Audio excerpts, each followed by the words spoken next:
श्री कृष्ण गोविंद हरे मुरारी, हे नाथ नारायण वासुदेव। श्री कृष्ण गोविंद हरे मुरारी, हे नाथ नारायण वासुदेवा। श्री कृष्ण गोविंद हरे मुरारी, हे नाथ नारायण वासुदेवा। बोल श्री कृष्ण भगवान की जय। प्रथम अध्याय का महत्व। एक समय पार्वती जी ने पूछा, हे महादेव जी, किस ज्ञान के बल से आपको संसार के लोग शिव मानकर पूजते हैं? मृगशाला ओढ़े, अंगों में शमशान की भूत लगाए, गले में सर्प और मुंड की माला पहने रहते हो, इसमें तो कोई पवित्रता नहीं, फिर आप किस ज्ञान से पवित्र हो? वह ज्ञान कृपा करके कहिए। श्री महादेव जी बोले, हे प्रिय सुनो, गीता के ज्ञान को हृदय में धारण करने से मैं पवित्र हूँ, इस ज्ञान से मुझे बाहर के कर्म नहीं व्यापते हैं। तब पार्वती ने कहा, हे भगवान, जिस गीता ज्ञान की आप ऐसी स्तुति करते हैं, उसको श्रवण करने से कोई कृतार्थ भी हुआ है?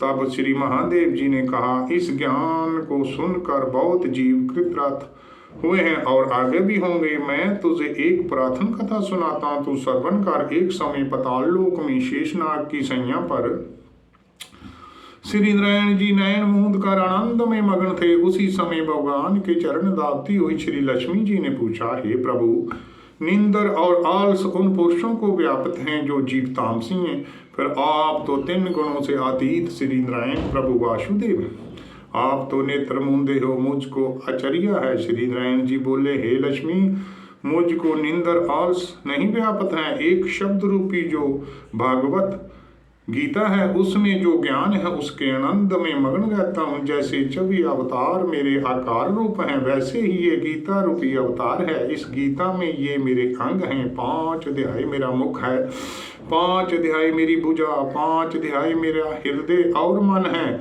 और 16वां अध्याय मेरा उदर है, और 17वां अध्याय मेरी जांघा है, 18वां अध्याय मेरे चरण हैं। सब गीता के जो श्लोक हैं सो मेरी नाड़ियां हैं, जो गीता के अक्षर हैं सो मेरे रोम हैं। जो मेरा शब्द रूपी गीता का ज्ञान है, उसके अर्थ को विचारता हूँ, बहुत ही आनंद को प्राप्त होता हूँ। श्री लक्ष्मी जी बोली, हे नारायण जी, जब श्री गीता का इतना ज्ञान है तो उसको सुनकर कोई जीव कृतार्थ भी हुआ है, सो मुझको कहो। तब श्री नारायण जी ने कहा, हे लक्ष्मी, गीता के ज्ञान को सुनकर बहुत जीव कृतार्थ हुए हैं, सो तुम श्रवण कर। शूद्र वर्ण का प्राणी चंडालों का कर्म करता था और तेल लबान का व्यापार करता था। उसने बकरी पाली। एक दिन वह बकरी चराने बाहर गया, वृक्ष के पत्ते तोड़ने लगा। वृक्ष के पत्ते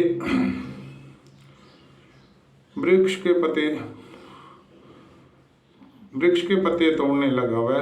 वहां सर्प ने उसे डस लिया। तत्काल प्राण निकले, मारकर उसने बहुत भोग भोगे। फिर बैल का जन्म पाया। उस बैल को भिक्षु ने मोल ले लिया। वह भिक्षु उस पर चढ़कर सारा दिन मांगता फिरे। जो कुछ भिक्षा मांग कर लाए, अपने कुटुंब के साथ मिलकर खाए। बैल सारी रात द्वार पर बंधा रहे, उसके खाने पीने की खबर न ले। कुछ थोड़ा सा भूसा उसके आगे डाल दे। जब दिन चढ़े फिर बैल पर चढ़कर मांगता फिरे। कई दिन गुजरे तो वह बैल भूख का मारा गिर पड़ा, पर उसके प्राण नहीं छूटे। नगर के लोगों ने देखा, कोई तीर्थ का फल दे, कोई व्रत का फल दे, पर उसके प्राण नहीं छूटे। एक दिन एक गणका आई। उसने मनुष्यों से पूछा, यहाँ भीड़ कैसी? तो उन्होंने उनसे कहा, प्राण जाते नहीं, नेका पुण्यों के फल दे रहे हैं तो भी इसकी मुक्ति नहीं होती। तब उस गणका ने कहा, मैंने जो कर्म किया उसका फल इस बैल के नियमित दिया। इतना कहते ही बैल की मुक्ति हुई। बैल ने एक ब्राह्मण के घर जन्म लिया। पिता ने इसका नाम सुशर्मा रखा। जब बड़ा हुआ तो पिता ने इसको विद्यार्थी किया, तब इसको पिछले जन्म की सुधि रही। ये अति सुंदर हुआ। इसने एक दिन मन में विचार किया, जिस गणका ने मुझको बैल की जूनी से छिड़वाया था उसके दर्शन करूंगा। विप्र चलता चलता गणका के घर गया और कहा, क्या तू मुझे पहचानती है? गणका ने कहा, मैं नहीं पहचानती। तू कौन है? मेरी तेरी क्या पहचान? मेरी तेरी क्या पहचान? तो विप्र, मैं विश्वा। तब विप्र ने कहा, मैं वही बैल हूँ जिसको तुमने अपना पुण्य दिया था। तब मैं बैल की योनि से छूटा था। अब मैंने विप्र के घर जन्म लिया है। तुम अपना वह पुण्य बता। तब गणका ने कहा, मैंने जो अपने जाने कोई पुण्य नहीं किया।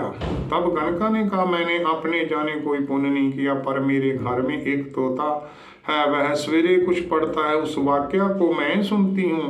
उसी पुण्य का फल मैंने तेरे नियमित दिया था। तब विप्र ने तोते से पूछा, तू सवेरे क्या पढ़ता है? तोते ने कहा, मैं पिछले जन्म में ब्राह्मण विप्र का पुत्र था।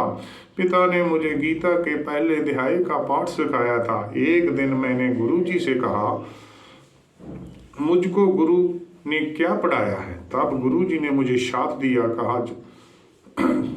दे दिया, कहा कि तुम सूया हो जाओ। तब मैं सूया हुआ। एक दिन फंदक मुझे पकड़ ले गया। एक विप्र ने मुझे मोल ले लिया। वह विप्र अपने पुत्र को गीता का पाठ सिखाता था। तब मैंने भी वह पाठ सीख लिया। एक दिन विप्र के घर चोर आए।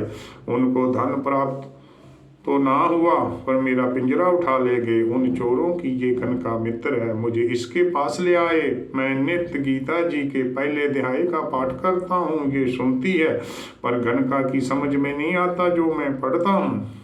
वही पुण्य तेरे ने अमृत दिया था, सो गीता जी के पहले अध्याय के पाठ का फल है। तब विप्र ने कहा, हे तोते, तुम भी विप्र है। मेरे आशीर्वाद से तोते की मुक्ति हुई। गणका ने भले कर्म ग्रहण किए। नित्य प्रति स्नान कर गीता के प्रथम अध्याय का पाठ करे, इससे उसकी मुक्ति हुई। श्री नारायण जी ने कहा, हे लक्ष्मी, जो कोई ना जानकर भी गीता का पाठ करे या श्रवण करे, उसको भी मुक्ति मिलेगी। बोल श्री कृष्ण भगवान की जय। गोविंद बोलो, गोपाल बोलो, गोविंद बोलो, गोपाल बोलो, गोविंद बोलो, गोपाल बोलो, राधा रमन गोविंद बोलो, गोविंद बोलो, गोपाल बोलो। जय श्री कृष्ण भगवान की जय।